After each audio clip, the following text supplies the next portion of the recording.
முன்னாள் முதல்வர் கருணாநிதியின் பெயரை குறிப்பிட்டு அமைச்சர் ரஞ்சித்குமார் பேசியதற்கு முதல்வர் விஜய் மன்னிப்பு கோரினார். முன்னதாக சட்டமன்றத்தில் கண்ணியம் காக்கப்பட வேண்டும் என ஓ பன்னீர்செல்வம் வலியுறுத்த அதற்கு பதிலளித்த அமைச்சர் ரமேஷ் எதிர்க்கட்சித் தலைவர் உதயநிதியின் செயல்பாட்டை விமர்சித்தார்.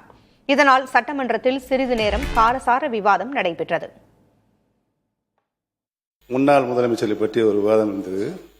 புரட்சித் தலைவர் எம்ஜிஆர் அவர்கள் முதலமைச்சராக இருந்த நேரம் அவருடைய தலைமையின் இங்கு சட்டமன்ற உறுப்பினராக இருந்தவர் முத்தமிழறிஞர் அவரை பற்றி அவர் பெயரை சொல்கின்ற பொழுது புரட்சித் தலைவர் அவர்களை எழுந்திருந்து சபையில் அந்த உறுப்பினரை பார்த்து கலைஞர் என்றுதான் நீ சொல்ல வேண்டும், நீ வாபஸ் வாங்க, மன்னிப்புகள் என்று சொன்னார்கள்.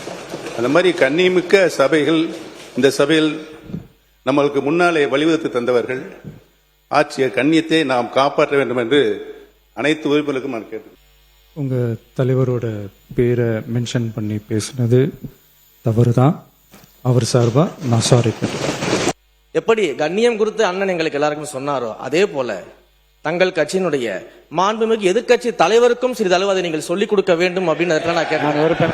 8 கோடி மக்களின் பிரதிநிதியாக இருக்கக்கூடிய மாண்புமிகு முதலமைச்சர் அவர்கள் அவைக்குள்ளே வரும் பொழுது அமர்ந்திருக்கக்கூடிய எதிர்க்கட்சி தலைவருக்கு அந்த கண்ணியத்தை சொல்லிக் கொடுத்து 8 கோடி மக்களின் முதலமைச்சருக்கு அந்த மரியாதையை தர வேண்டும் என்ற கண்ணியத்தை சொல்லித்தர வேண்டும் என்பதை பேரவைத் தலைவர் வாயிலாக தெரிவித்துக் கொள்கிறேன். அதை எதிர்க்கட்சி தலைவரை பற்றி சொல்றார். நாங்கள் கூட 5 ஆண்டு காலம் முதலமைச்சராக தளபதி அவர்கள் இருந்தார்கள். அப்படி தளபதி நம்முடைய முன்னாள் முதலமைச்சர் அவர்கள் இருக்கிற போது அவர் வருகிற போது எதிர்க்கட்சியில் இருக்கிற தலைவர் எழுந்ததில்லை. இல்ல கொஞ்சம் எழுந்ததில்லை. எனவே அது ஒரு குற்றக்குறையாக அல்ல, அவரவருடைய எண்ணம், அவருடைய நடைமுறை அதானே தவிர அதை சொன்னபோது அது சொன்ன வரைக்கும் நாங்கள் அதில் ஒன்றும் இல்லை. ஆனால் எதிர்க்கட்சி தலைவர் கற்றுக் கொடுக்க வேண்டும் என்றெல்லாம் அவர் சொல்ல வேண்டிய அவசியம் இல்லை. அதான் விஷயம்.